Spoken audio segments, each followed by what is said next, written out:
This guy's been let go many times before after screwing up, but this time he's missed 19 blows, and no matter how much he begs and pleads, he's not going back to the comfort of his home. Miss blows. I'm assuming that's our issue here today. Spoken with Mr. Jones about that.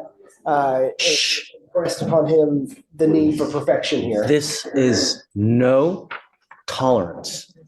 Absolutely no tolerance, because we've had one issue after the other. Testing positive for here, doing that over there. We've literally let you go over and over and over. And there's absolutely no excuse for the missed blows. How many missed blows do we have?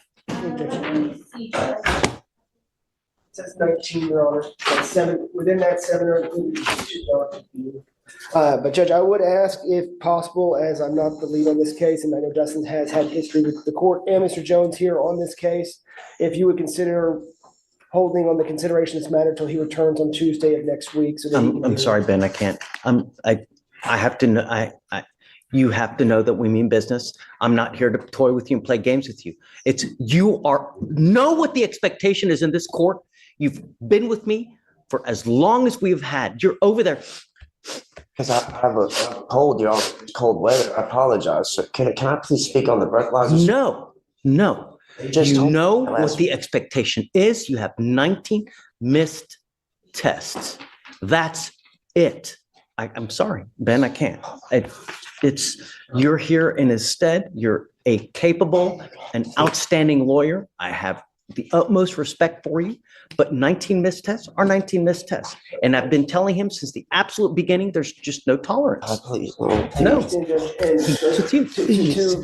to his credit, Your Honor, we have no positive UAs. He's been here on weekly UAs, so there's no indication that he's using this to obfuscate for alcohol. Sleep early Test, and he is blowing outside the window, so we don't know what he's doing. My God, sir, I go to sleep at 8 o'clock every night, sir. It's just the 10 o'clock ones, and I get my 5 o'clock one first thing in the morning, Your Honor. Then you come here and you ask. Oh, they just told me about this last week in pretrial over there, and they said that I had a 45-day miss. You have 19 missed blows, dude. Covering the camera. Please, Honor. I will do anything. I'll even go on that drug, Anklemon. I'll do anything, Your Honor. I'm really trying here. I swear to God, I will do anything you want me to do if you just please let me stay free. I swear to God, Your Honor, I'm really trying here. Please, Your Honor. It's just, I don't even drink. From the 15th of November, you have been skipping tests. You have been to this court. I go to sleep at 10 o'clock and I still did the ones later on when I do wake up. And they told me this just last week, Your Honor. I swear to God. I swear on everything I love. You know. Please give me a chance, Your Honor. Testing schedule is, and I've given you one I started pass after the other. He goes with you. No. Oh my God. Your Honor, may we discuss setting a new bond? Of course. Oh my gosh. Why? Please, I'm trying here. I'm trying to do everything. Goes with you. Oh my gosh. Bond is at 5,001 now because of the prior violations. I will now set it at 10,002.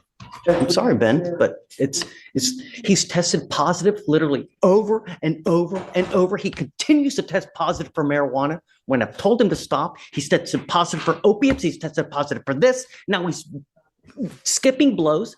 He has obscured the camera as well? It's not necessarily that he's obscured the camera, but it's too dark to view. It doesn't mean that there's. It's the same thing. If we can't see you in the camera, then you're fooling. And I'm done with the fooling. That's it. This guy stole beer and candy from a Walgreens he's trespassed from. Is it possible that he wants to go to jail? On the new case, which I believe is beer and a bag of candy. And so that's when I tried to contact him to get him to come in. Couldn't get in contact with him. Then he had to schedule a court date for the old cases, and that's when the court revoked his bond based on those old cases. He said he received a letter, so he came in today to address the letter, obviously, and that's why he's here today. So let's do probable cause on your newest case, because I don't know anything about it. Mr. Lestrap, you've now picked up a third theft case. You're now stand charged with another Class B misdemeanor. You're facing up to 6 months in jail and or a $2,000 fine. We're going to do probable cause. You have the right to remain silent. Anything you say can and will be used against you, sir. Yes, Judge. The officer was dispatched to a Walgreens in Harris County, Texas, and the complainant, the manager of the Walgreens, told officers that the defendant entered the store and proceeded to take several items, including a case of beer and a large pack of candy, and walked past all points of sale without paying. The complainant told the officers that most of the employees knew the defendant by name and sight.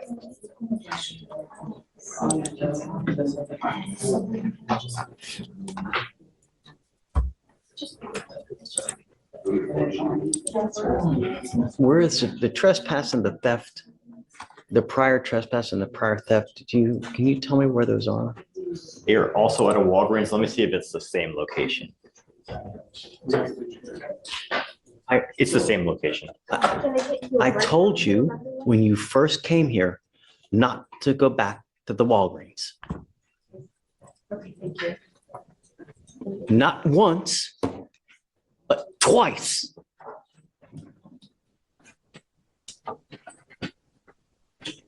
What should I do now, Mr. Lestrade? What should I do? You tell me. Judge, just for the court's knowledge, my client is homeless. He doesn't have a place to stay, no employment. Has some assistance from his mom, but obviously that's not a whole lot. That's the number. That mom over there? I'm not sure. No, it's not. She at home. Did you come with mom today? No, sir. She at home. I don't know what to tell you, but here in court, we have resources, right? If you want resources, we're happy to give it to you. We had a kid in here yesterday, giving him resources to get a phone and a tablet. If you want a place to stay, we can find you a place to stay. If you want something to eat, we can get you something to eat. Yes, sir.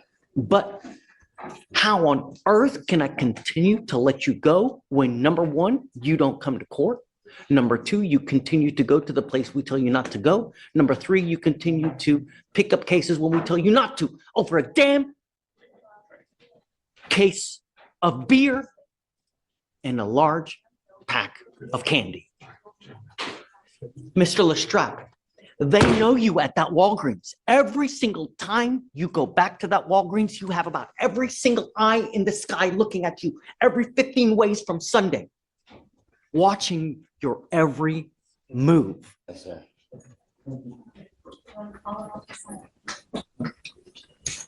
Ray, I'm sorry. I'm not going to give another PR bond. You know, perhaps, I don't know, but you're not getting it. Can we at least address the bond though, Judge? Because I believe the bond's at. Absolutely happy to. I agree that they're high. And what do you think? Judge, I'd be asking for 500 on each case. Okay, done. But the revolving door closes today. Yes, sir. It goes with you. I'm with you though. Appreciate it. We're saying the bonds all.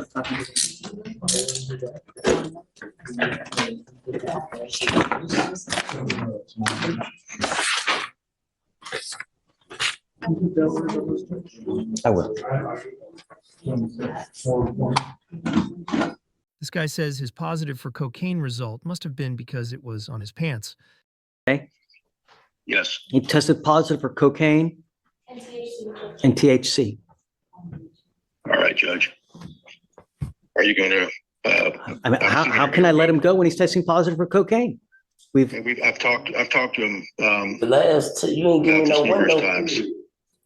The last test was confirmed negative, Judge, or it was positive just for THC. Your last test here tested positive for only THC. And now you're testing positive for cocaine. Using, I probably been on my pants or Don't something. even, I don't want you to say anything, Haven't but been using. I was just in here everybody Friday. using?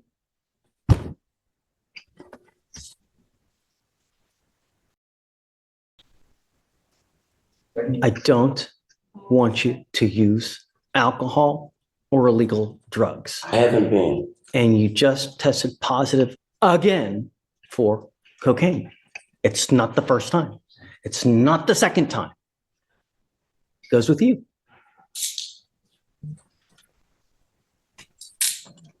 Joseph, he'll pop up on tomorrow's docket, and I guess I'll reach out to you then, and we'll see how we go forward. Stop talking. I'll be in the Of course. courthouse, Judge, so I can just stop by. All right. Thanks, Joseph. Thank you.